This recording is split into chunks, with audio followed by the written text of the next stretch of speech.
Voy a tomar simplemente un minuto para algunos agradecimientos necesarios e indispensables. Bueno, en primer lugar a Michael que nos nominó como sus editores en español, así que muchas gracias.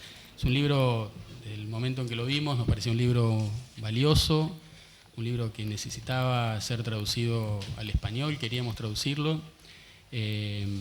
Y contamos con todo el apoyo para el proyecto por parte de Michael y por supuesto también de Routledge, la editorial que lo editó en inglés. Es un libro importante, es un libro que, si bien escrito por un profesor de la Academia de Estados Unidos, la distancia geográfica para nada demuestra una distancia epistemológica con el problema que aborda, al contrario, digamos que es un libro que le escapa claramente a los lugares comunes o las generalidades y tiene una documentación muy precisa y muy fundada, digamos, de las hipótesis que sostiene y que desarrolla a lo largo del trabajo. Así que nos pareció que era una obra valiosa y que la editorial de la Universidad de Buenos Aires debía ser el medio para darla a conocer al público de habla hispana.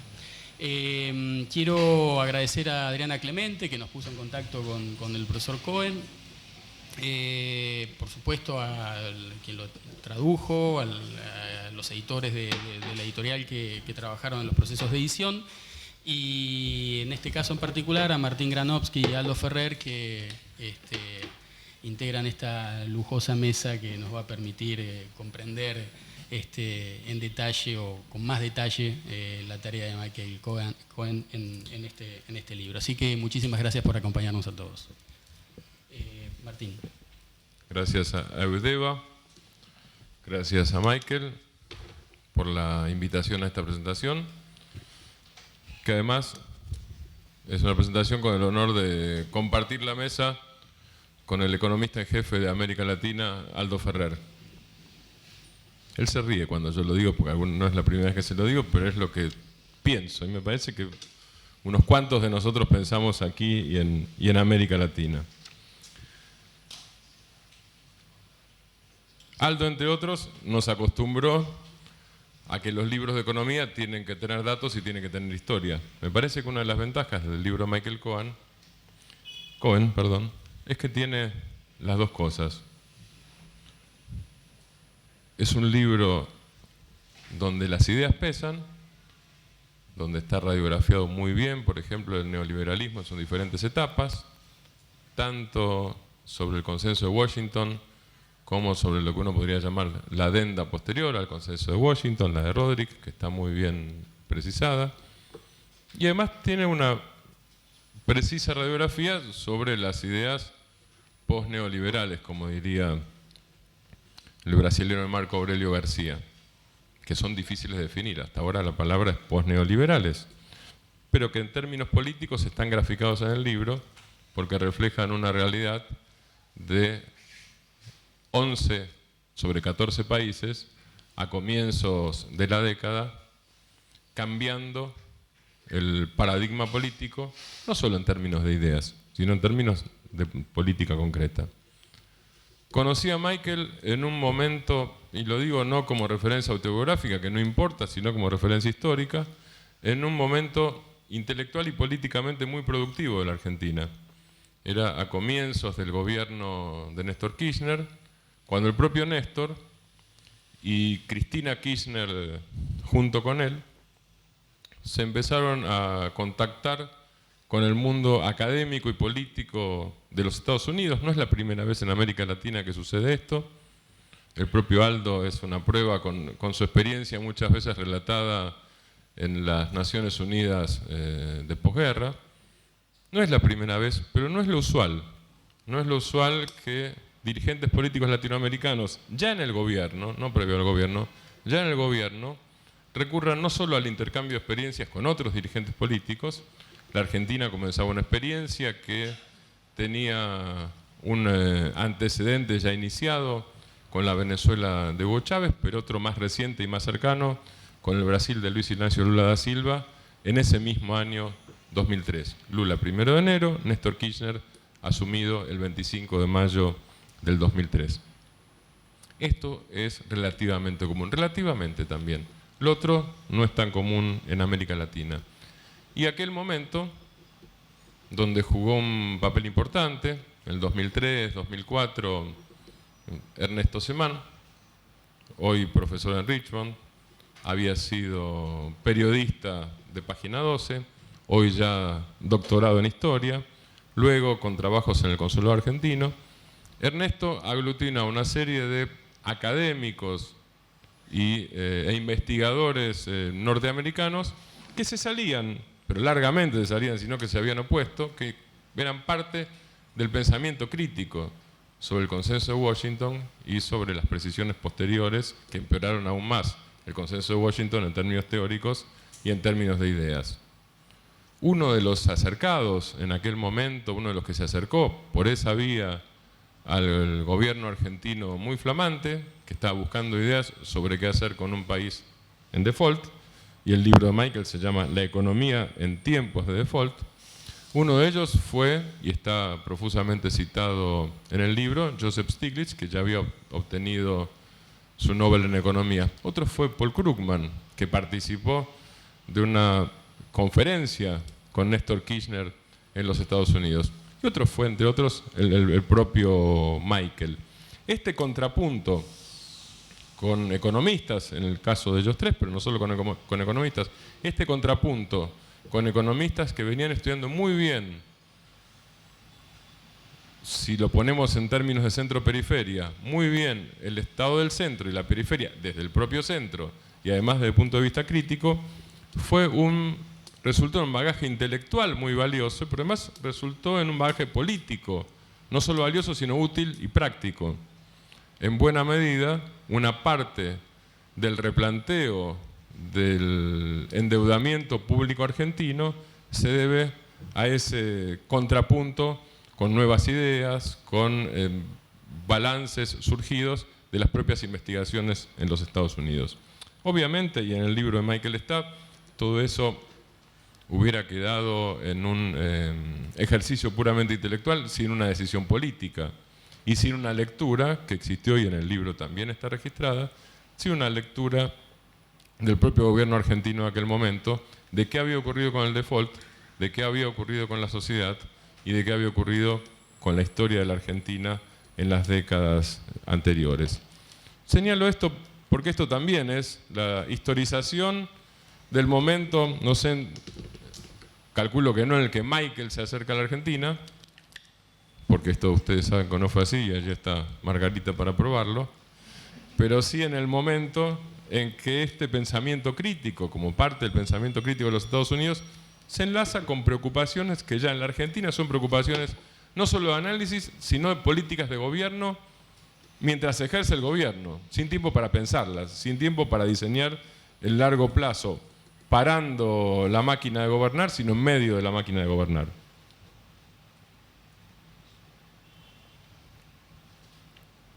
La otra cosa que me parece interesante del libro, hay varias, yo solo quiero señalar algunas, no voy a hacer un resumen del libro. Se supone que uno hace esto para que la gente lo lea. Vamos a ser claros entonces, porque si no a veces las presentaciones son etéreas. Recomiendo que lo lean si no lo leyeron. Recomendaría a cualquiera que lea este libro. Es útil leer este libro. Entre otras cosas, además de la historización, de que tiene datos, me parece que otro de los elementos valiosos es que tiene preguntas. Otro más entre los elementos valiosos por los cuales yo recomiendo leer este libro es que no se trata de una vida de santos. Néstor y Cristina no aparecen como santos en una hagiografía medieval o moderna.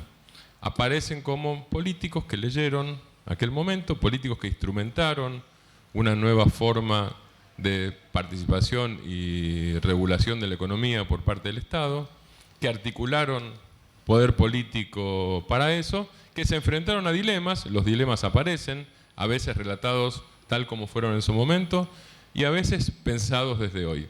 El caso, por ejemplo, que me parece interesante en cuanto a reconstrucción, de la crisis del 2008, que con sabiduría Michael pone como el campo entre comillas, porque me parece que parte de uno de los problemas ya políticos de aquella crisis, y esto es una opinión personal, fue hablar del campo como regalando un sector al estilo de una estructura indiferenciada desde el punto de vista político, desde el punto de vista económico, desde el punto de vista productivo. Por cierto, en el libro aparece como una voz diferente en ese momento, la de un economista que analizaba, no me acuerdo si la palabra que usa Michael es prudente o ponderado, que analizaba aquel momento, que es Aldo Ferrer. Está puesto, obviamente, el tema del 2008 como parte de las preguntas, los dilemas y los problemas de la redistribución, pero tampoco está santificado el momento. Me parece que sirve para tomar como caso testigo el tema de la redistribución, pero también para tomar como caso testigo, y ahí están las citas de Nicolás Casullo, que vivo todavía Nicolás escribió también con sabiduría en aquel momento, pero también tomar, y Michael lo toma, los desafíos del acompañamiento político de las medidas de redistribución y de la pericia para adelantar jugadas. No lo dice él en estos términos, lo digo yo resumiendo. El otro elemento del libro que me parece interesante es que en todo momento hay un marco mundial, más allá de las consignas. Obviamente está citado el libro de Francis Fukuyama, en el que se pregunta, y casi contesta afirmativamente, sobre si terminaron las ideologías. Obviamente eso está citado, pero está de nuevo, lo digo, está citada la realidad en toda su riqueza y en toda su diversidad. El punto no es tanto el libro de Fukuyama, sino la posición de cada uno de los países y de cada uno de los bloques, o de lo nuevo que surge tras el cambio en los bloques después de la implosión de la Unión Soviética. También el marco mundial va acompañando en todo momento la historia que plantea este libro, tanto como cuando habla del primer peronismo, como cuando habla del default, como cuando habla de los comienzos del gobierno de Néstor Kirchner, como cuando habla luego del gobierno de Cristina Fernández de Kirchner.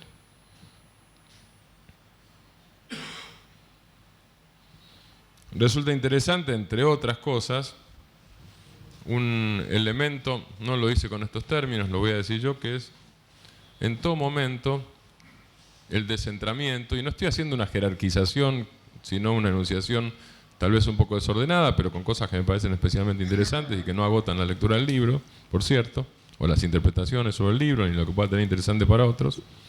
Para mí uno de los elementos que aparece a lo largo de toda la obra es cómo se planta un país frente a los organismos multilaterales de crédito, o los organismos multilaterales en general, lo que se llamó también por esa adenda de Rodríguez el tema de la gobernanza, en todo caso, cómo se gobierna más allá de los gobiernos. Gobernanza corporativa aparece citada en el libro. Aquí tengo la cita que, por lo menos en la edición PDF, está en la página 65.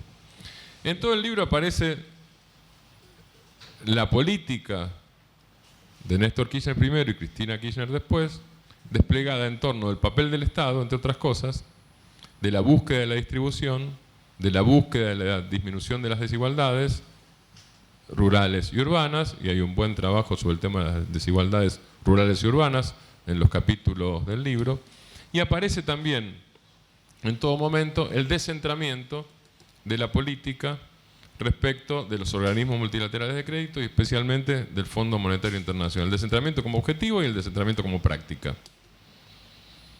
Y aquí, por eso decía que aquí no hay vidas de santos, la historia no comienza el 25 de mayo del 2003, sino en todo caso, en este sentido, con el gobierno de Duhalde, luego de la salida de Jorge Remelennikov y la asunción de Roberto Lavagna.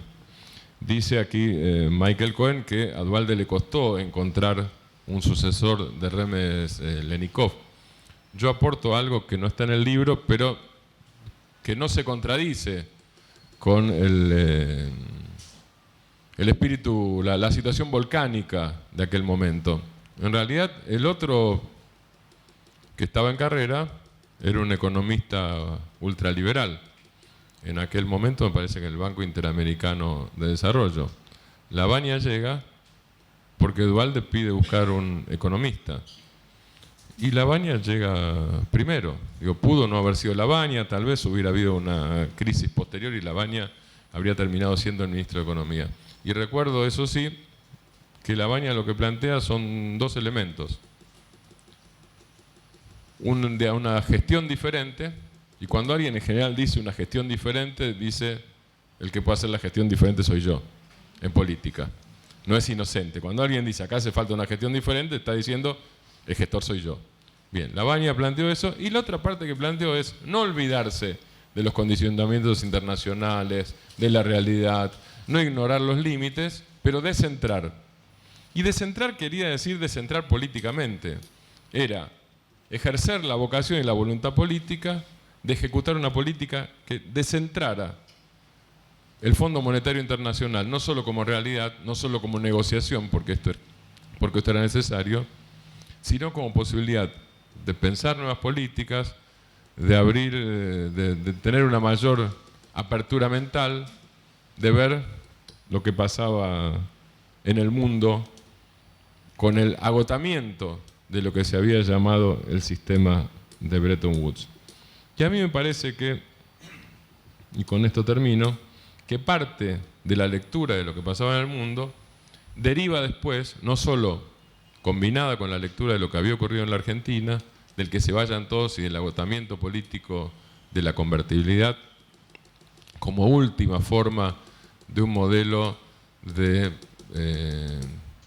adicción, casi en términos de una droga, al capital extranjero para pagar deudas. Digo, parte de la alternativa posterior surge también de una lectura mundial y de la incorporación del pensamiento crítico en los Estados Unidos. Rescato esto, no solo en términos históricos, sino en términos prácticos actuales. Tal vez una de las cosas que esté faltando hoy en la pelea con los buitres es volver a ese acervo. Tal vez Obama y la Argentina tengan un enemigo común, más allá de las imposibilidades, de las carencias o hasta de las decisiones del propio presidente de los Estados Unidos frente a los fondos buitres. Tal vez el enemigo común que tenga o el problema común que tenga son los fondos buitres unidos a lo que ustedes conocerán seguramente bien, el tema de los super PACs, los super comités de acción política que no tienen límites para recaudar después de un fallo de la Corte Suprema de los Estados Unidos en 2010. Si alguien vio House of Cards, no porque cite yo la ficción como realidad, sino porque esa ficción surgió de la realidad en ese momento, en ese sentido, hay un personaje, o el personaje de un lobista, no recuerdo ahora el nombre, que articula mayorías en el Congreso. No hay mucha distancia entre articular mayorías en el Congreso y, por ejemplo, hacer un desafío al propio presidente de los Estados Unidos, como la presencia de Netanyahu, cuyo último acto electoral antes de ganar las elecciones en Israel fue presentarse al Senado de los Estados Unidos, auspiciado por buitres similares o parecidos a los que afectan a la Argentina, desafiando al propio presidente de los Estados Unidos. No estoy sugiriendo una alianza fácil, no estoy sugiriendo tácticas simples, estoy sugiriendo explorar caminos, tal como en aquel momento se exploraron otros cuando la Argentina tenía también un dilema y una disyuntiva que afrontar después de una crisis que está muy bien descrita en sus antecedentes y en su desarrollo posterior por Michael Cohen en este libro que vuelvo a recomendar. Gracias.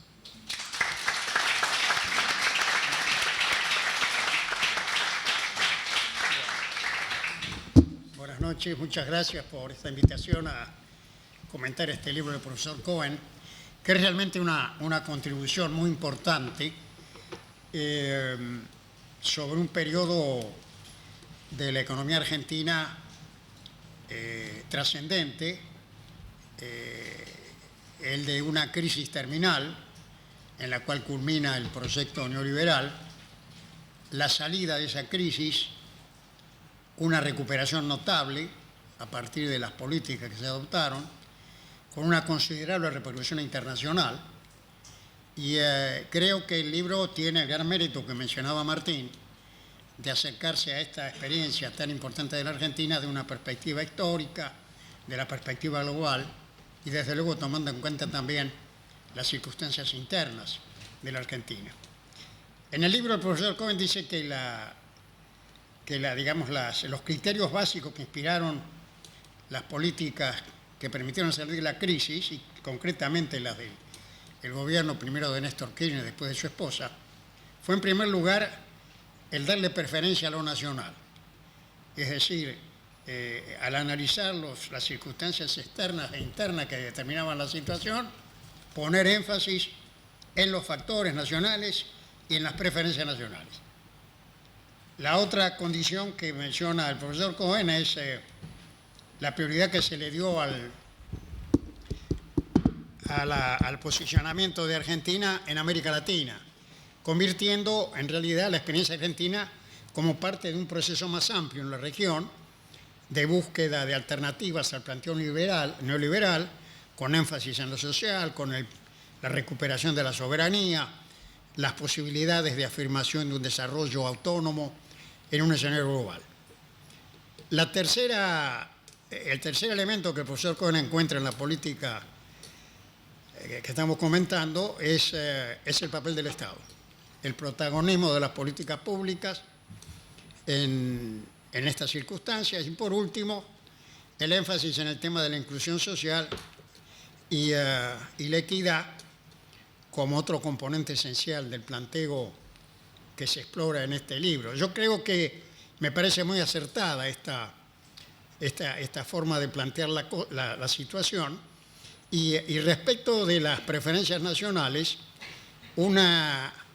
esto tiene consecuencias importantes. El posicionarse en el análisis de la posición argentina y de buscar la salida en una posición nacional, porque implica contradecir radicalmente el planteo neoliberal, según el cual la Argentina es un segmento del mercado mundial, es un apéndice del mercado mundial, y por lo tanto no tiene libertad de maniobra para ocupar otro lugar que aquel al que se le asigna, el cual se lo ubica como un país periférico especializado en la producción primaria, de un desarrollo industrial insuficiente, y por lo tanto este énfasis en lo nacional implica un planteo ideológico de enorme fortaleza frente a este planteo y la suposición alternativa de que es posible retomar el comando de la realidad nacional a partir de las decisiones internas, que las restricciones externas no deben ignorarse, pero que de alguna manera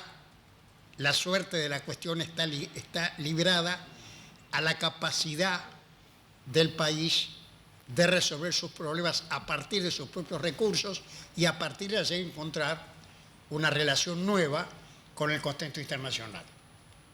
Es interesante, el libro destaca la animosidad que el planteo argentino generó en el Fondo Monetario y en la comunidad financiera, la búsqueda de una solución del default a partir de una propuesta argentina no sujeta a las recomendaciones del Fondo Monetario ni de los criterios de los mercados, y cómo esto, en definitiva, terminó siendo un planteo exitoso.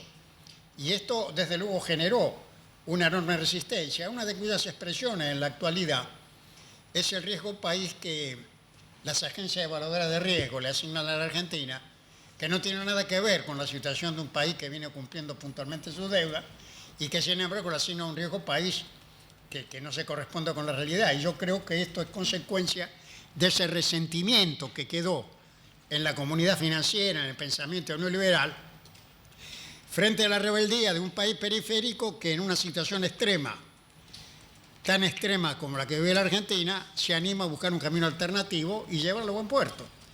Y efectivamente el resultado de la propuesta de reestructuración de deuda argentina, como todos sabemos, fue extraordinariamente exitosa, con más del 92% de aceptación de los acreedores, y después, naturalmente, este resabio de los llamados fondos buitre, que no han logrado, digamos, llevarse por delante la posición argentina, y frente a ese planteo de la justicia norteamericana y el planteo de estos especuladores financieros, la Argentina se mantiene parada en sus recursos, con una capacidad de resistencia, de tal manera que este problema es apenas un aspecto más de las consecuencias de este gesto soberano de la Argentina de buscar un camino de salida del default a partir de los propios intereses nacionales. Así que yo creo que este conjunto de circunstancias, este contrapunto entre lo externo y lo interno, me parece que es una de las excelentes contribuciones que tiene el libro.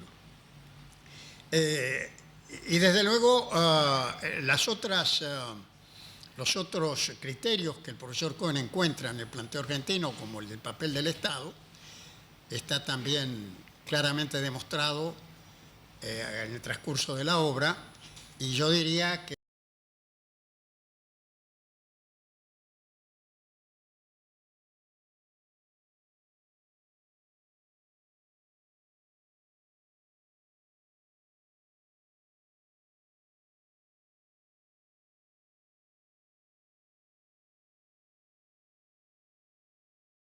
las condiciones del fondo y todo el conjunto de políticas del consenso de Washington, de la reforma estructural.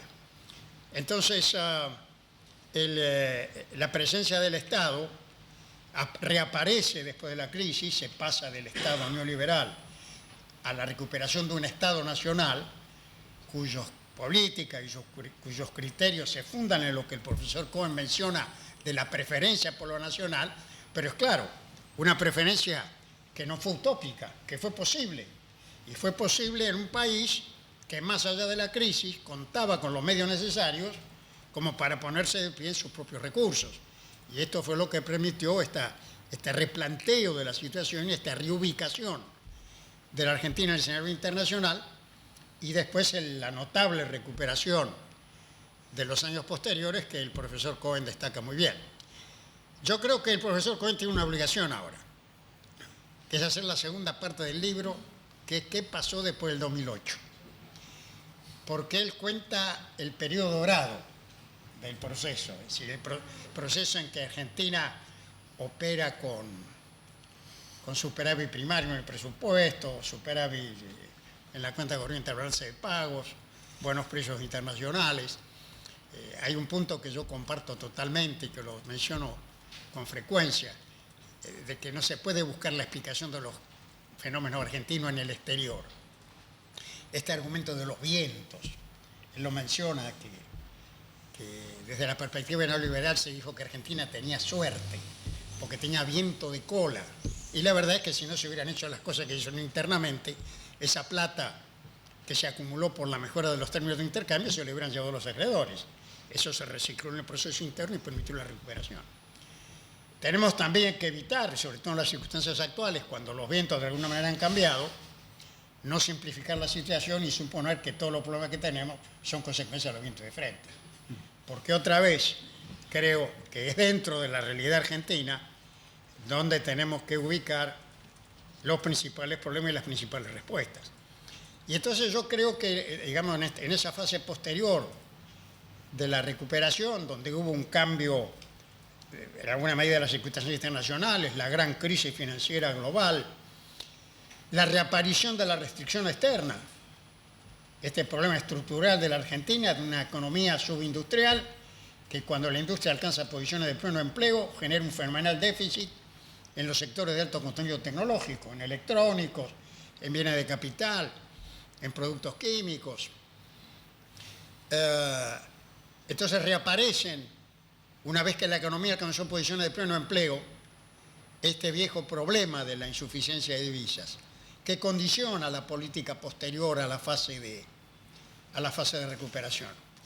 Y entonces aquí aparece, yo creo que un gran problema que tienen los gobiernos nacionales y populares en América Latina, y es cómo compatibilizan sus planteos soberanistas con énfasis en lo social, con preferencia en lo propio, que me parecen absolutamente correctos, con el hecho que vivimos en una economía de mercado, en el cual es necesario compatibilizar las políticas públicas con las fuerzas privadas internas que se asocian al proceso de transformación, manteniendo la disciplina de la del ordenamiento macroeconómico, atender a esta cuestión de que es muy difícil cualquier proceso de transformación o de consolidación de un cambio tan importante como el que vivimos en la Argentina, en un escenario de inestabilidad, de persistencia de la escasez de divisas, de tensión en el presupuesto.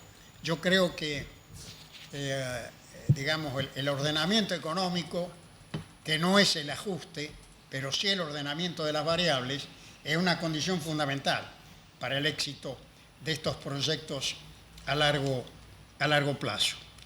Por lo tanto, vuelvo a insistir, yo creo que así como el profesor Kohn nos hace un gran aporte a los argentinos para entender esta experiencia extraordinaria de este periodo, me gustaría que dentro de un tiempo nos sentemos aquí en la mesa otra vez para ver el segundo tomo que va a preparar, yo quisiera, el profesor Cohen, sobre qué es lo que hizo la Argentina después del 2008 y en todo caso qué es lo que tenemos que hacer, revalidando los mismos principios que nos sacaron de la crisis para consolidar lo logrado.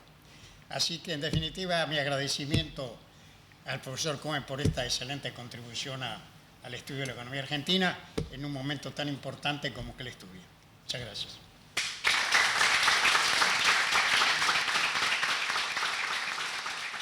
Martín y Aldo, quiero agradecer a Gonzalo Álvarez y Udeba y el traductor Santiago Armando y Viviana Curlat por organizar este evento. Soy muy agradecida con todo este apoyo de Udeba y es un editorial muy prestigioso y para mí es un gran placer tener esta oportunidad con esta publicación y presentación. Estoy muy honorado también con la presencia de Martín Gonofsky y de Aldo Ferrer, porque ellos conocen mucho de este tema y soy un extranjero, recién llegó, y yo creo que es muy importante para mí escuchar sus propios comentarios de este trabajo. Hace 10 años, Hillary Clinton escribió un libro, It Takes a Village to Educate a Child. Decir, falta hacer un pueblo para educar un chico. Y para mí, Buenos Aires fue un pueblito, ciudad extraordinario, y quiero agradecer a toda la gente, y hay mucha gente acá esta noche que fue mi profesores, y tengo una deuda importante a ustedes, porque tuvimos muchas conversaciones y fue muy importante. Para mí la pregunta, la motivación por este libro es cómo explicar la recuperación económica de la crisis de 2001. En 2007 y 2008 me gusta saber cómo explicar la experiencia argentina de una perspectiva comparativa y de evitar el excepcionalismo que escuchamos frecuentemente en Argentina. Somos diferentes de todos los otros países. Y decidí que no, yo voy a intentar ubicar esta experiencia en un contexto más amplio para entender esta situación. Tuve el objetivo de entender la performance del Estado, cómo explicar el cambio, y también de explicar qué son los desafíos de un gobierno progresista en un periodo en frente de estos problemas. Escribí este libro en 2008 y con cambios en 2010, un poco viajando entre Nueva York y Buenos Aires. Y yo leí los comentarios del New York Times, del Financial Times, yo escuché el Wall Street Journal y los otros. Y para mí estuve muy choqueado de leer los comentarios de Jeffrey Sachs, por ejemplo, de Martin Wolf, del secretario de Tesoro Paul O'Neill de estos años, con una arrogancia impresionante, soberbia, increíble vis-à-vis Argentina. Y los comentarios, Sachs, por ejemplo, escribió a un momento que que no hay en otro país en el mundo que es tan peor que Argentina en el manejo de la economía. Es increíble que este tipo de conversación. Él fue el mismo Sachs que aconsejó a Unión Soviética y Polonia por la terapia de shock, que cambió todo en 91. Y ahora es una persona que habla de pobreza. Es muy complicado de ver cómo entender los comentarios de esta gente. O de Martin Wolf, o de Paul O'Neill, cuando él escribió a un momento, y fue el ministro de Economía de Estados Unidos, que argentino es como una persona borracho que quiere comprar un vino y después quiero un préstamo para pagar por el vino. Ese tipo de cosas, horrible. Y decidí, y también fue muy problemático para mí de ver los comentarios de FMI, que no aceptan la responsabilidad de los consejos de los años 90. Fue un gran debate en FMI. No, es la culpa de Argentina. Tenemos nada que ver con este evento de 2001, 2003, de 2002. Y en ese sentido, para mí, la oportunidad de publicar este libro en castellano ahora es una oportunidad de volver en este momento, hace 10 años y más, hace 12 años, para pensar qué pasó en este periodo. En este sentido, yo quiero contestar un poco el desafío de Aldo de volumen 2, pero no en escritura, pero con palabras un momento. Como Aldo comentó, de mi lectura de qué pasó en Argentina, desde 2003 y también con el periodo de Lavagna, antes, fue 4 principios, 4 puntos, componentes, objetivos lo más importante. Primero fue la prioridad a lo doméstico vis-a-vis lo internacional. Y fue completamente contra la sabiduría convencional en el mundo. Es imposible de imaginar que un país va a decir, no voy a pagar la deuda internacional. Primero, si tenemos hambre, si hay hambre en el país, esta es mi obligación ética de enfrentar Y tuvimos la oportunidad de escuchar a Néstor Kirchner en la New School en 2003 diciendo exactamente este comentario. Fue increíble. Este es el primer componente. El segundo fue la importancia del Estado. Porque en fin del 2002, Kirchner publicó un libro con una entrevista con Torquato Di Tella cuando él habló del Estado ausente. Que Argentina tuvo un Estado ausente y no hay apoyo por educación, por la juventud, por la salud, y fue muy problemático, fue muy importante. Y falta volver a pensar, en mayo de 2002, 56% de la población argentina fue abajo de la línea de pobreza. Es peor de muchos otros países del mundo. Tengo un recuerdo, un diario de Bogotá escribió en la tapa, Argentina, bienvenido a América Latina. Fue un momento muy importante. Y la importancia del Estado es importante. Yo voy a volver en esto. El tercero de observación fue de orientar los gastos públicos del Estado a los pobres, a la gente más humilde. Fue un compromiso y yo creo que fue muy importante. Y finalmente este acuerdo de trabajar conjunto con los gobiernos progresistas en la región, con Brasil, con Chile en este momento, con Ecuador, Venezuela y Uruguay. Toda esta orientación tuvo resultados. Ustedes viven en los resultados. Es un país muy diferente. Yo voy a mencionarlos en un momento. Pero yo creo que hay otro elemento.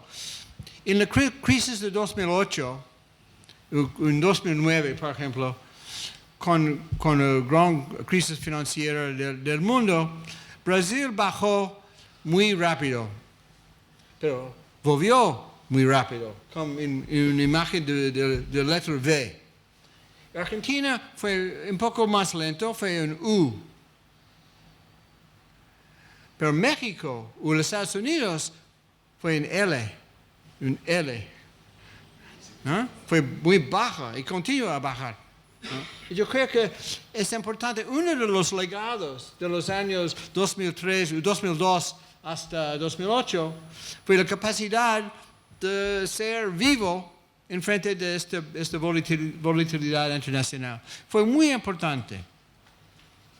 El libro mencionó mucho los desafíos políticos, el problema de las restricciones en 2008, el problema con Clarín en La Nación, intensificación de este tipo de problemas.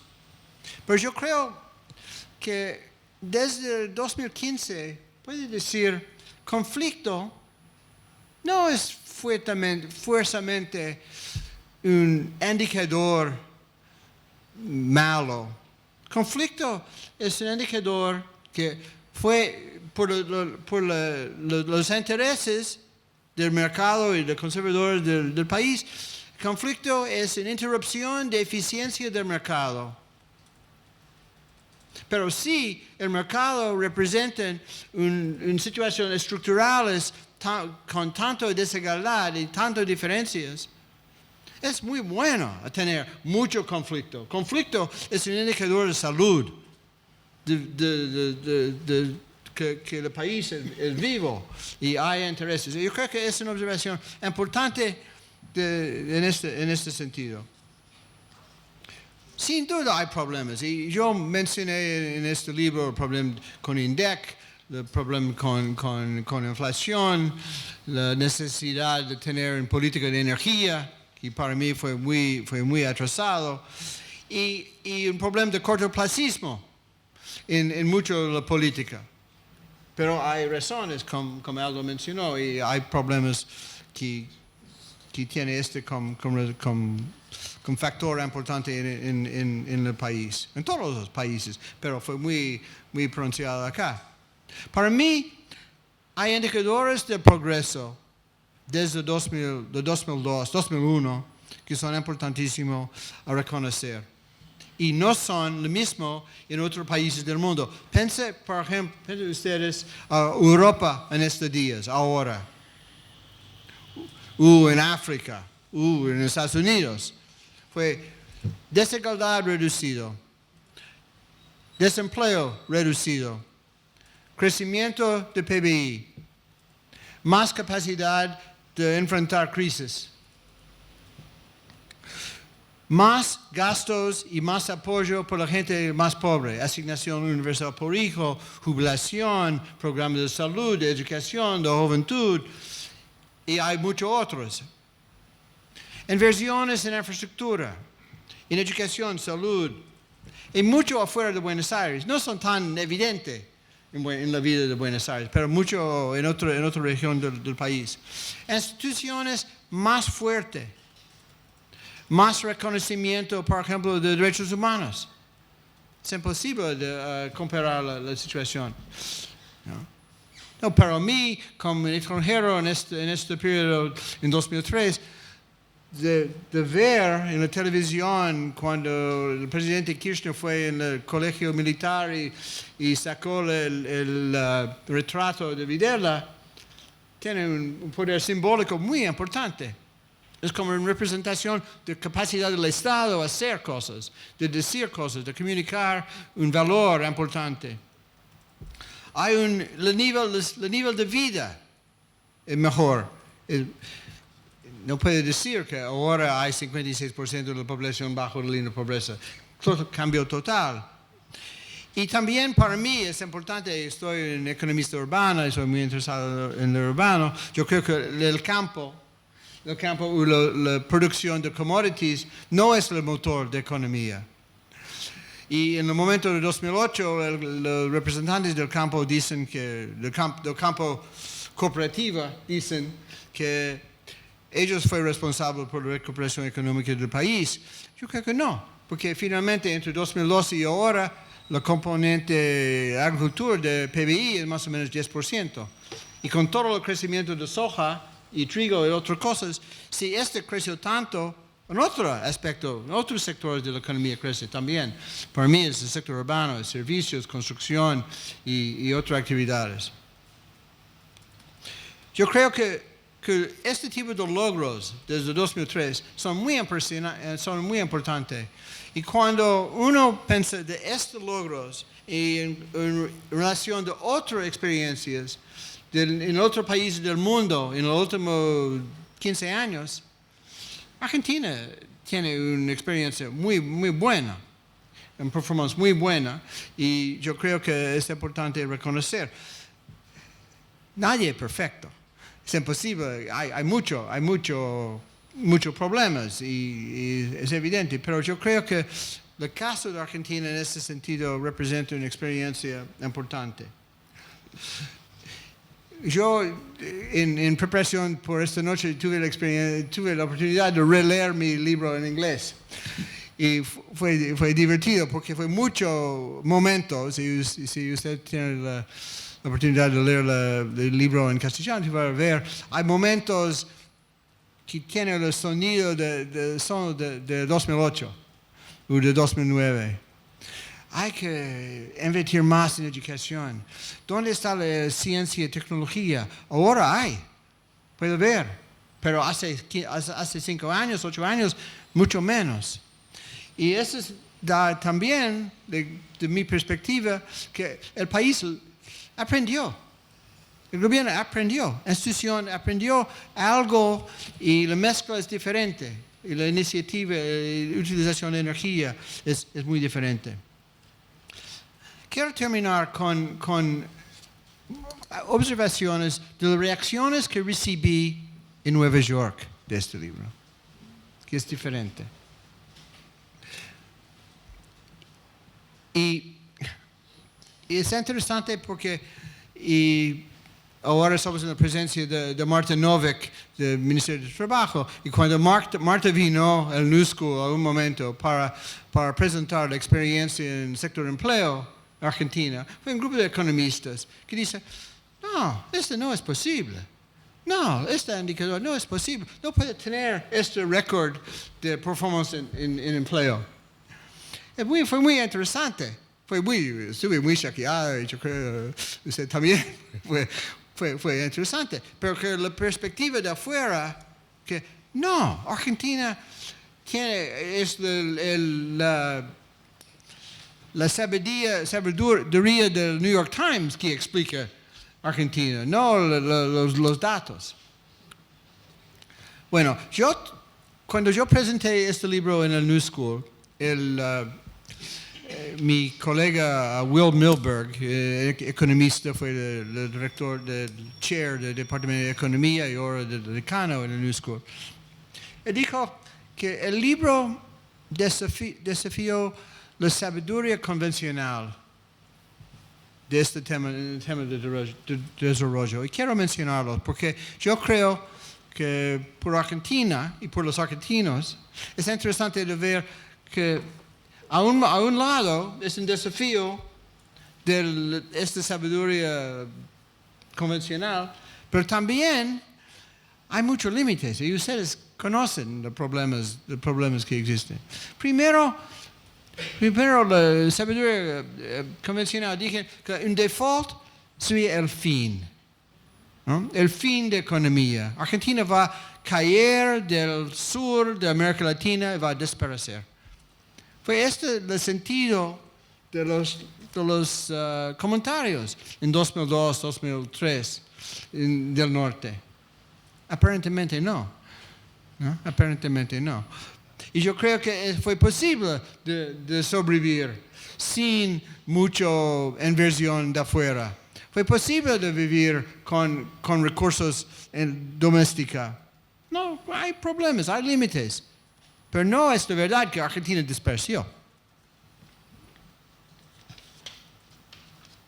Segundo, es que la segunda observación convencional es que globalización es un proceso que va a reducir el poder del Estado y la capacidad del Estado, que es en competencia con el Estado. Pero el caso de Argentina muestra que enfrente de las presiones de globalización, el Estado puede sobrevivir y crecer y fortalecer. Es interesante porque es completamente diferente que las observaciones de esta sabiduría afuera. Tercero, que es posible tener una prescripción, un remedio solo por todos los países del mundo. One size fits all. Es ridículo, ridículo. Y ahora, cuando vemos la prescripción de FMI vis-a-vis Grecia, por ejemplo, pensamos, oh no, estuvimos en esta película antes, no necesitamos estas prescripciones. Son malísimos. Sabemos las consecuencias de esto. Y yo creo que es muy importante de diversificar nuestra comprensión de los remedios. ¿Y qué son las posibilidades?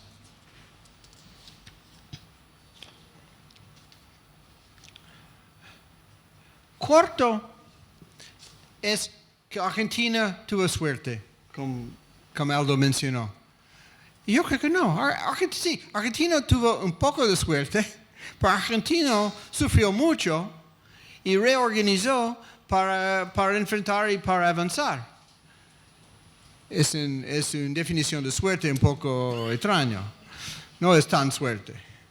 Y tengo recuerdos de los cacerolazos de 2002, o los fuegos en la esquina, en el centro acá, en 2002, no fue mucha suerte.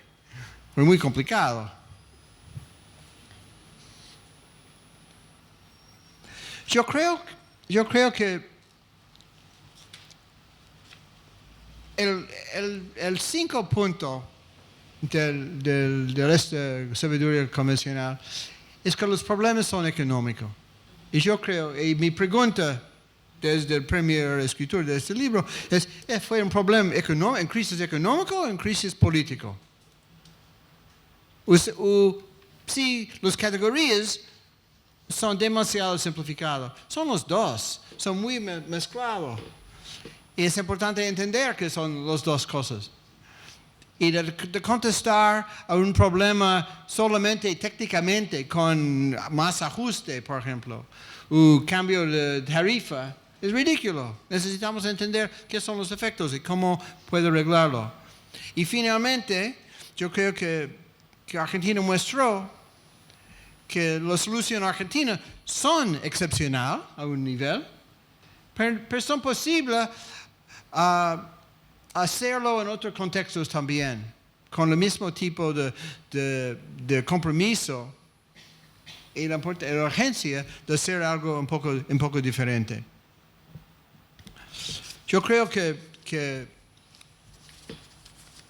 sin duda, si ustedes tienen la oportunidad de leer este libro, tú vas a decir, Michael, él no tuvo razón en este capítulo, esta interpretación, y sin duda hay muchos errores en mi interpretación, pero yo creo que para mí fue una experiencia también de aprender, y no sé si tengo el compromiso de hacer el segundo libro, pero es un desafío enorme de Aldo y vamos a ver.